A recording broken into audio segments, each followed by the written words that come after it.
Hi everyone, I'm Johnny and this is Bad Weather Barbecue, and today not only do we have a special guest presenter, but we're also cooking one of the most delicious dishes I think I've ever tasted, so stick around.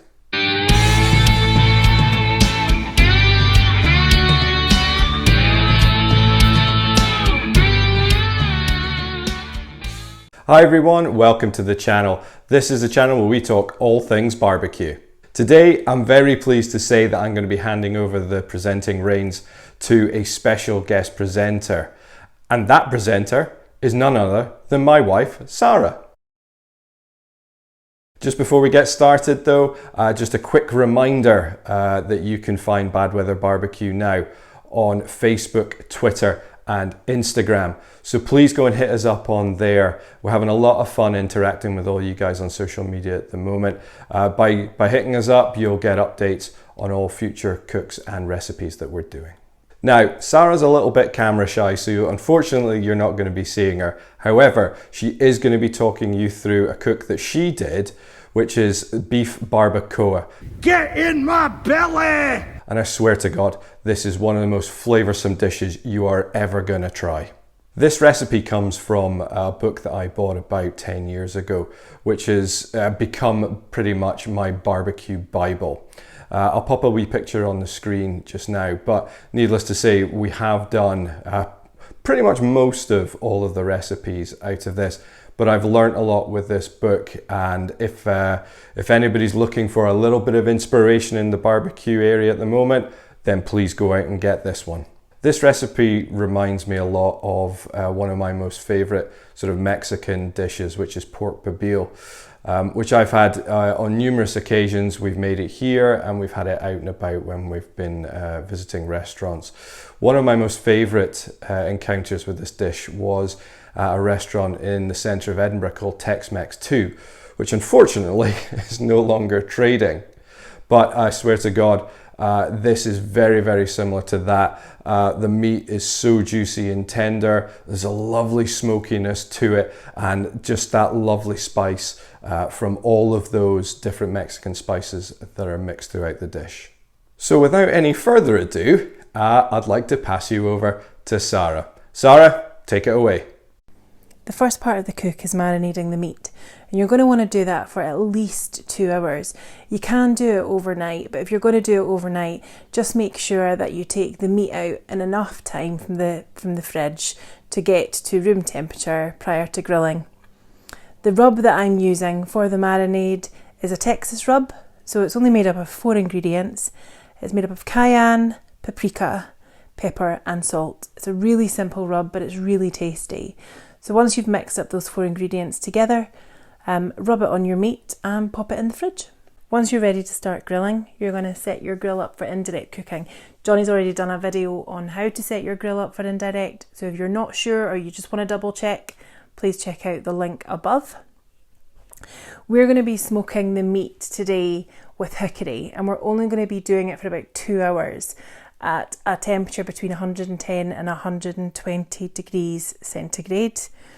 Mine dipped up and down for probably the first kind of half an hour. I wouldn't worry about too much because you're going to be braising the meat later on anyway. But for the first stage of the cook, if you aim for 110 to 120, you can't go wrong.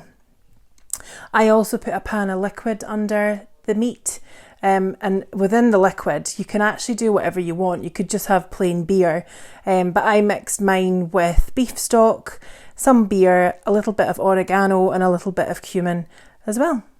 As you'll see from the picture, I also started smoking some tomatoes, garlic and onions in a tray alongside the beef. And that magical concoction is for some smoked salsa to go with the beef barbacoa when it's ready later on. Even if you're not having beef barbacoa and if you're smoking another bit of meat, I highly recommend that you smoke the tomatoes, onions and garlic and just create this salsa and pop it in the fridge to just have with some tortilla chips or on a sandwich or whatever, because it is the nicest salsa.